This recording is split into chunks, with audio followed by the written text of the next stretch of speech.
പക്ഷെ ആദ്യത്തെ കുഞ്ഞിനെ കയ്യിലോട് കിട്ടിയതോടുകൂടി എൻ്റെ ആ ധാരണ കംപ്ലീറ്റ് ആ ഒറ്റ രാത്രി കൊണ്ട് എൻ്റെ എല്ലാ ധാരണയും തകർന്ന് തരിപ്പണമായി. അതുകൊണ്ട് തന്നെ രണ്ടാമത്തെ കുട്ടിയെ കുറിച്ച് ചിന്തിക്കാൻ 8 വർഷം എടുത്തു. എല്ലാ വീട്ടിലും മേജർ ആയിട്ടുള്ള വലിയ കോൺഫ്ലിക്റ്റുകൾക്ക് കാരണമാകുന്ന ഒരു കാര്യമാണ് കുട്ടിയെ എങ്ങനെ വളർത്തണം എന്നുള്ള കാര്യത്തില് ഈ 2 ജനറേഷനുകൾക്കിടയിൽ പെട്ട് ആ ഒരു ക്ലാഷിൽ പലപ്പോഴും കുട്ടികൾ പെടുന്നത് ഞാൻ കണ്ടിട്ടുണ്ട്. 1 വയസ്സുള്ള കുഞ്ഞിന് കട്ടൻ ചായ കൊടുക്കുന്ന അമ്മമാര് വരെ ഞാൻ കണ്ടിട്ടുണ്ട്. വേദിയിലും സദസ്സിലുമുള്ള എല്ലാ പ്രിയപ്പെട്ടവർക്കും നമസ്കാരം. ഡോക്ടർ സൗമ്യ സാറിന്റെ പുസ്തക പരിചയം എന്നുള്ള ചുമതലയാണ് എനിക്ക് തന്നിരിക്കുന്നത്. പക്ഷെ സത്യത്തിൽ ഈ പുസ്തകത്തിന് ഒരു പരിചയപ്പെട്ടതിന്റെ ആവശ്യം ഉണ്ടോന്ന് തന്നെ എനിക്ക് സംശയമുണ്ട്. കാര്യം ഇതിനകത്ത് എന്താണ് പറഞ്ഞിട്ടുണ്ടാവുക എന്നുള്ളതിനെ കുറിച്ച് നിങ്ങൾക്കൊക്കെ കൃത്യമായിട്ടുള്ള ധാരണയുള്ളവരായിരിക്കും. നേരത്തെ ശ്രീജ സൂചിപ്പിച്ചതുപോലെ എന്നെ ഇങ്ങോട്ടേക്ക് ക്ഷണിച്ചിട്ടുണ്ടാവുക തീർച്ചയായിട്ടും ഞാനൊരു പേരന്റ് ആണ് എന്നുള്ളത് കൊണ്ടും ഞാൻ അതുമായിട്ട് റിലേറ്റ് ചെയ്യുന്ന കുറച്ച് കാര്യങ്ങളൊക്കെ സമൂഹ മാധ്യമത്തിലൊക്കെ പങ്കുവെക്കുന്ന ആളായതുകൊണ്ടുമാണ് എന്നാണ് ഞാൻ കൂടുതലായിട്ട് മനസ്സിലാക്കുന്നത്. സോ എന്റെ ഒരു പേരന്റിങ് ജേർണിയുടെ കുറച്ച് ഗ്ലിംസ് പറഞ്ഞുകൊണ്ട് നമുക്ക് ഈ പുസ്തകത്തിലേക്ക് വരാം. ഞാനും വിചാരിച്ചിട്ടുണ്ട് ഒരു പേരന്റ് ആവുന്നത് വരെ കുഴപ്പമില്ല, ഇത് നമുക്ക് മാനേജബിൾ ആയിട്ടുള്ള ഒരു കാര്യമാണ് എന്ന് വളരെ അതിന്റെ ഏറ്റവും കളർഫുൾ ആയിട്ടുള്ള സൈഡുകളെ കുറിച്ച് മാത്രം ചിന്തിച്ചിട്ട് മറ്റു വളരെ പോലെ പേരന്റ് ആയ ഒരാളാണ് ഞാൻ. പക്ഷെ ആദ്യത്തെ കുഞ്ഞിനെ കയ്യിലോട് കിട്ടിയതോടുകൂടി എൻ്റെ ആ ധാരണ കംപ്ലീറ്റ് ആ ഒറ്റ രാത്രി കൊണ്ട് എൻ്റെ എല്ലാ ധാരണയും തകർന്ന് തരിപ്പണമായി. അതുകൊണ്ട് തന്നെ രണ്ടാമത്തെ കുട്ടിയെ കുറിച്ച് ചിന്തിക്കാൻ 8 വർഷം എടുത്തു. പക്ഷെ ആ ഒരു 8 വർഷവും ഒരു ലേണിംഗ് പ്രോസസ് ആയിരുന്നു. ഞാൻ തീർച്ചയായിട്ടും ഒരുപാട് അതിനെക്കുറിച്ച് പഠിക്കാൻ ശ്രമിച്ചിട്ടുണ്ട്. കാരണം ഈ കുട്ടിയെ മാനേജ് ചെയ്യുക എന്ന് പറയുന്നത് അല്ലെന്നുണ്ടെങ്കിൽ അവളുടെ ആ ഒരു സ്വത്വത്തിൽ നിർത്തിക്കൊണ്ട് തന്നെ വളർത്തിയെടുക്കുക എന്നുള്ളത് എത്രത്തോളം ഇമ്പോർട്ടന്റ് ആണ് എന്നുള്ള ഒരു റിയലൈസേഷൻ ഒരു പേരന്റ് എന്ന് പറയുന്നത്, once you are a parent you are always a parent എന്ന് പറയുന്ന പോലെ ആ റെസ്പോൺസിബിലിറ്റി പിന്നെ തിരിഞ്ഞ് ഇറങ്ങി നടക്കാൻ ഒരു ഓപ്ഷൻ ഇല്ല എന്ന് മനസ്സിലായതുകൊണ്ട് ഞാനത് പൂർണ്ണമായിട്ടും ഏറ്റവും ഭംഗിയായിട്ട് ചെയ്യാൻ ശ്രമിച്ചുകൊണ്ടിരിക്കുന്ന ഒരാളാണ് ഞാൻ. അതുകൊണ്ട് തന്നെ ഡോക്ടർ സൗമ്യ പോലെയുള്ള ഒരുപാട് പേരുടെ ഇൻഫ്ലുവൻസ് ആ ഒരു ജേർണിയിൽ എന്നെ സഹായിച്ചിട്ടുണ്ട്.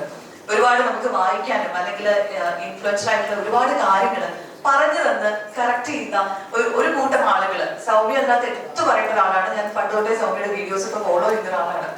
അപ്പൊ അതുകൊണ്ട് ഇത്ര കൃത്യമായിട്ട് ഭംഗിയായിട്ട് അത് വളരെ ക്രിസ്പ് ആയിട്ടൊക്കെ നമുക്ക് വളരെ അത്യാവശ്യമുള്ള ഇൻഫർമേഷൻ ഷെയർ ചെയ്യുന്നതിൽ എപ്പോഴും സന്തോഷവും നന്ദിയും ഒക്കെ തോന്നിയിട്ടുണ്ട്. എല്ലാ വീട്ടിലും മേജർ ആയിട്ടുള്ള വലിയ കോൺഫ്ലിക്റ്റുകൾക്ക് കാരണമാകുന്ന ഒരു കാര്യമാണ് കുട്ടിയെ എങ്ങനെ വളർത്തണം എന്നുള്ള കാര്യത്തില് ഈ 2 ജനറേഷനുകൾക്കിടയിൽ പെട്ട് ആ ഒരു ക്ലാഷിൽ പലപ്പോഴും കുട്ടികൾ പെടുന്നത് ഞാൻ കണ്ടിട്ടുണ്ട്.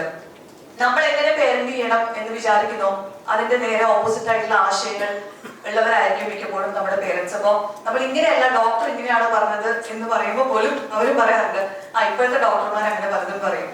ഈ സ്റ്റേറ്റ്മെന്റ് നമ്മൾ ഒരുപാട് കേട്ടിട്ടുള്ളതാണ്. അതുകൊണ്ട് തന്നെ എന്നെ ഇവർ ഡോക്ടറിന്റെ മുമ്പിൽ എത്തിക്കഴിഞ്ഞാൽ ഇങ്ങനെയൊന്നും പറയുകയില്ല കേട്ടോ. അപ്പൊ ഒരുപാട് കാര്യങ്ങളില് എന്റെ അടുത്ത് ഇതുപോലെ വന്ന് കുഞ്ഞു കുഞ്ഞു കാര്യങ്ങൾ സംസാരിക്കുന്ന അമ്മമാര് 1 വയസ്സുള്ള കുഞ്ഞിന് കട്ടൻ ചായ കൊടുക്കുന്ന അമ്മമാര് പറയാൻ കണ്ടിട്ടുണ്ട്. അത് വളരെ നോർമൽ ആയിട്ട്, അതായത് നമ്മൾ ജനറലി പറയുമല്ലോ നമ്മുടെ വീട്ടിലുണ്ടാക്കുന്ന എല്ലാ കുഞ്ഞുങ്ങൾക്ക് കൊടുക്കണം എന്ന് പറയുന്ന ആ ഒരു സ്റ്റേറ്റ്മെന്റിന്റെ ആനുകൂല്യം എടുത്തുകൊണ്ട് കുഞ്ഞുങ്ങൾക്ക് കട്ടൻ ചായ വരെ കൊടുക്കുന്ന ആളുകളെയും കണ്ടിട്ടുണ്ട്.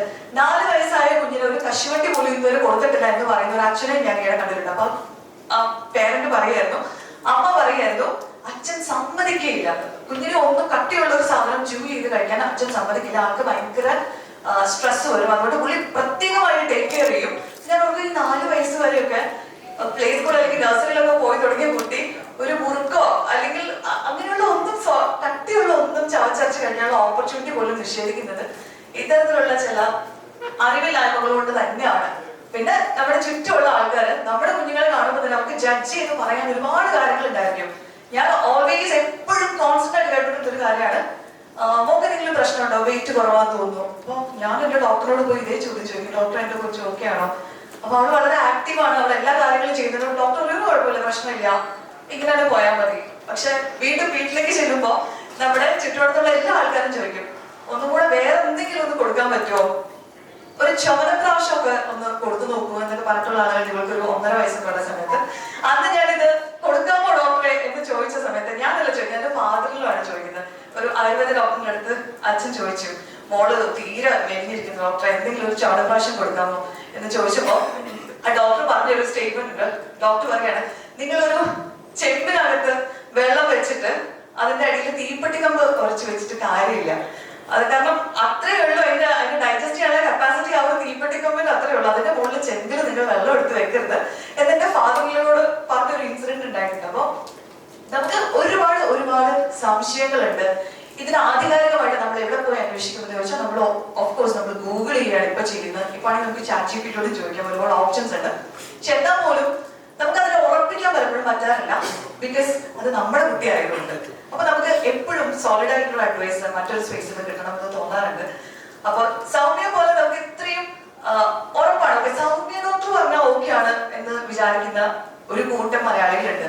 അപ്പൊ അവർക്ക് ധൈര്യമായിട്ട് എടുത്ത് വെക്കാവുന്ന, ആര് നമ്മളോട് നമ്മുടെ പേരന്റിങ് സ്റ്റൈലിനെ കുറിച്ച് ക്വസ്റ്റ്യൻ ചെയ്താലും ഇതൊന്ന് നോക്കൂ എന്ന് പറഞ്ഞ് നമുക്ക് കൊടുക്കാവുന്ന, അല്ലെങ്കിൽ പേരന്റ് ആവാൻ പോകുന്ന ആരെങ്കിലും നമ്മുടെ ചുറ്റുമുണ്ടെങ്കിൽ അവർക്ക് ഏറ്റവും നല്ലൊരു സമ്മാനമായിട്ട് കൊടുക്കാവുന്ന ഒരു പുസ്തകമാണ് ഇത് എന്ന് ഞാൻ ഉറപ്പായിട്ടും പറയും. 143 പേജുകളുള്ള പുസ്തകമാണ്. നമ്മൾ ഒരു കുട്ടിയുടെ ജനനം മുതൽ അതിന്റെ ഒരു കൗമാരം വരെയുള്ള സമയത്ത് നമ്മൾ ചിന്തിക്കാവുന്ന ഏറ്റവും കോമൺ ആയിട്ടുള്ള എല്ലാ ചോദ്യങ്ങൾക്കുമുള്ള ഉത്തരം ഇതിനകത്തുണ്ട്. ദീപ്തി നേരത്തെ തന്നെ പുസ്തകം എനിക്ക് അയച്ചു തന്നിരുന്നു. അപ്പൊ ഞാൻ ഒരു വായന കഴിഞ്ഞതാണ്. എനിക്ക് തോന്നുന്നു ആദ്യം വായിച്ച ആളുകളുടെ കൂട്ടത്തിൽ ഞാനുണ്ട്. അപ്പൊ തന്നെ എനിക്ക് തന്നെ ഉറപ്പായി ഇത് ഒരു കോപ്പി എല്ലാവരും, കുട്ടികളുള്ള, അതായത് ഒരു ടീനേജ് വരെ പ്രായത്തിലുള്ള കുട്ടികളുള്ള എല്ലാവരും തീർച്ചയായിട്ടും വീട്ടിൽ സൂക്ഷിക്കാവുന്ന, നമ്മുടെ ഏറ്റവും പ്രിയപ്പെട്ടവർക്ക് ഗിഫ്റ്റ് ചെയ്യാവുന്ന ഒരു പുസ്തകം തന്നെയാണ്. നേരത്തെ പറഞ്ഞ പോലെ പേരന്റിങ്ങിന്റെ ഒരു എൻസൈക്ലോപീഡിയ എന്നുള്ള തരത്തിൽ നമുക്ക് ഇപ്പൊ പരിഗണിക്കാവുന്ന ഒരു പുസ്തകമാണ്. കാരണം എന്താ വെച്ചാൽ ഇതുപോലൊരു പുസ്തകം അല്ലെങ്കിൽ ഒരു റെഫറൻസ് ഗൈഡ് എന്നൊക്കെ പറയാവുന്ന തരത്തിലുള്ള ഒരു പുസ്തകം മലയാളത്തിൽ ഇതിനു മുൻപ് ഞാൻ കണ്ടിട്ടില്ല എന്നുള്ളത് തന്നെയാണ്. നേരത്തെ പറഞ്ഞ പോലെ ഞാൻ എന്റെ ഒരു പേരന്റിങ് ജേർണിയിൽ ഒരുപാട് അന്വേഷണങ്ങൾ നടത്തിയപ്പോഴൊന്നും ഇങ്ങനെ എല്ലാ ഏരിയയും പ്രതിപാദിക്കുന്ന കൃത്യമായി ഈവൻ ഡയഗ്രം അടക്കം എന്തിന് കുറുക്കുണ്ടാക്കുന്നതിന്റെ റെസിപ്പി ഉൾപ്പെടെ ഇത്ര കൃത്യമായിട്ട് പ്രതിപാദിച്ചിട്ടുള്ള ഒരു പുസ്തകം ഞാൻ കണ്ടിട്ടില്ല. അതുകൊണ്ട് തന്നെയാണ് ഈ പുസ്തകം എത്ര പ്രസക്തമാണെന്ന് എനിക്ക് ഉറപ്പിച്ച് പറയാൻ കഴിയും. അപ്പൊ അതാണ് പുസ്തകത്തെ കുറിച്ച് പറയാനുള്ളത്. 199 രൂപയാണ് പുസ്തകത്തിന്റെ വില. പുസ്തക പരിചയം നടത്തുമ്പോൾ അതും പറയണമല്ലോ. അപ്പൊ സൗമ്യയുടെ ഇപ്പൊ ദുരിതാശ്വാസ നിധിയിലേക്കുള്ള ആ ഒരു കോൺട്രിബ്യൂഷൻ കണ്ടതാണ്. അതുകൊണ്ട് നമുക്ക് പുസ്തകം പെട്ടെന്ന് ഹിറ്റ് ആക്കേണ്ടത് നമ്മുടെ എല്ലാവരുടെയും ആവശ്യമാക്കി നമുക്ക് ഏറ്റെടുക്കാം.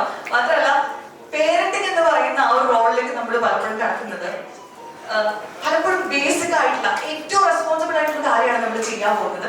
പക്ഷെ ഏറ്റവും ബേസിക് ആയിട്ടുള്ള ഒരു പഠനം പോലും അതിനെ കുറിച്ച് നടത്താതെയാണ് നമ്മൾ പലപ്പോഴും ആ ഒരു ജേർണിയിലേക്ക് എൻ്റർ ചെയ്യുന്നത്. കൃത്യമായിട്ടുള്ള ധാരണയോടെ നമ്മൾ അതിലേക്ക് കടക്കുകയാണെങ്കിൽ അത് അടുത്തൊരു ജനറേഷനോട് ചെയ്യാവുന്ന ഒരു വലിയ രീതിയാണ് എന്നാണ് തോന്നുന്നത്. അപ്പോ ഈ പുസ്തകം ഞങ്ങൾക്ക് തന്ന സൗമ്യയ്ക്ക് നന്ദി. പുസ്തകം ഒരു വലിയ വിജയമാവട്ടെ. ആശംസകൾ. കൂടുതൽ വീഡിയോസിനായി B4 Place ഫോളോ ചെയ്യൂ, സബ്സ്ക്രൈബ് ചെയ്യൂ.